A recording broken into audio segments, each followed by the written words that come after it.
Is Janemba actually stronger than Broly? And that sounds like a pretty straightforward Dragon Ball debate until you actually realize we're dealing with two characters whose power is presented in completely different ways. So just let me explain. Broly is one of the most naturally overwhelming fighters in the entire franchise, right? And while Janemba, on the other side, he's a character whose entire existence is built around an abnormal level of power and abilities that don't follow the usual rules at all. So if we're trying to answer this objectively, I think we have to separate raw power from what each character is actually capable of doing in a fight, because in the comment section on most videos in the Dragon Ball community, you're always seeing people debate and just say power alone. It is not always the deciding case. Let's start off with Janemba here.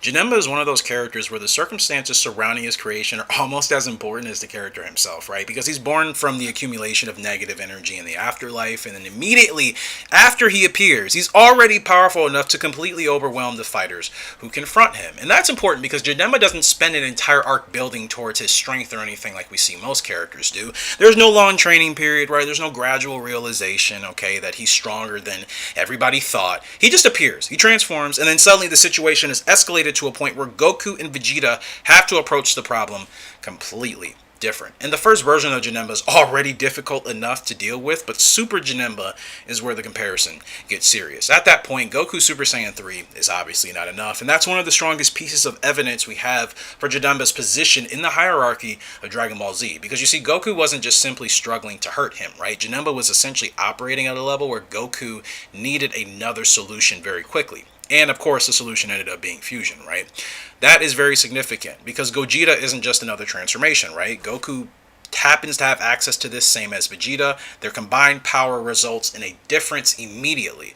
But Janemba also has something that makes him especially difficult to scale against when it comes to other characters. His abilities are not limited to simply hitting harder, okay? He can control space in such ridiculous ways. He can manipulate dimensions. He teleports through openings, creating portals, distorting attacks, and essentially treating the battlefield like something he can reshape whenever he wants, because that's what he does. That's where I think sometimes people undersell Janemba if you don't actually think he's as cool as I think he is, because if you're comparing him to another character purely by looking at who's physically stronger, then you're really ignoring a massive part of why Janemba was so dangerous in the very first place. He's not just a brick, okay? He's extremely difficult to predict. Even in fighting games, he's difficult to predict. Obviously, that's done intentionally. His body can change shape and do anything he wants. His attacks can come from completely unexpected directions, and once he reaches his Super Janemba form, he's fast enough and powerful enough that Goku is basically forced into a completely different level of combat. So again, when we talk about Janemba, I think the better question isn't simply just how strong is he, how powerful is he? No, the question is how much of his strength actually translates into a normal fight, because that's where the opposition today, Broly, comes into the equation. Broly is the almost opposite kind of fighter in a way where his power is much more straightforward, right? He gets into a fight, he adapts to what's happening, he gets stronger, and he keeps getting stronger. And because of that, and especially depending on which version of Broly we're talking about, some people like the Z version better than Super, believe it or not. His potential is one of the biggest factors in the entire discussion. By the way, it's not a shade at Z version at all. Z version is the goated Broly, but I think Toriyama, RIP the GOAT, his latest rendition of Broly's character I thought was really heartwarming. Anyways, the interesting thing about Broly isn't simply that he's powerful. It's that his power doesn't seem to have a defined ceiling, right? The fight pushes him wherever his limits can go. In Dragon Ball Super Broly the movie, he starts out fighting Vegeta and Goku at levels where you could reasonably expect the battle to progress in a certain direction. You knew he wasn't going to die, you knew they weren't going to die, you knew he was going to continue to get stronger until that legendary form hit our screens.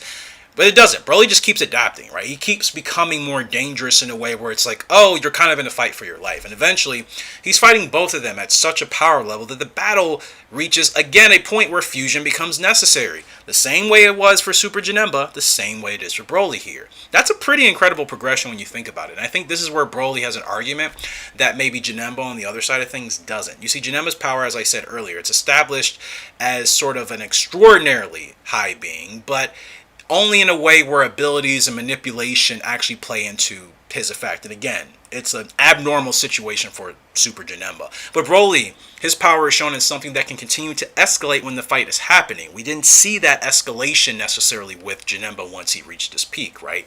That's a major difference.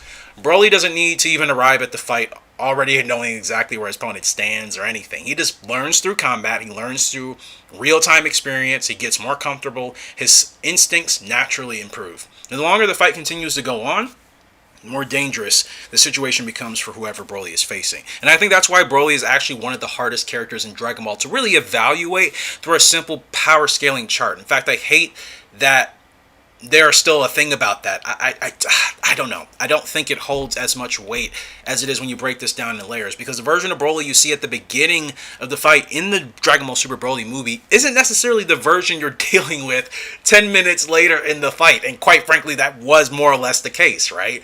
And when it comes to Janemba, he's really interesting because, again, his power does not adapt as the fight goes on. He hits his peak. We're going to get into that in part 2 here. Hopefully you guys enjoyed part 1. Let me know your thoughts in regards to these two. If you were in the Dragon Ball universe, most of you have probably played a Dragon Ball game. I'm assuming you've created a character at some point. Who would you rather face? Janemba or Broly? Be honest. Me personally, Janemba, because again, I know he has a ceiling of some sort. Broly doesn't have a ceiling. That dude will probably actually put me in the ground. Don't want any parts of that. Love you guys. Have a good one. We'll see you in part 2.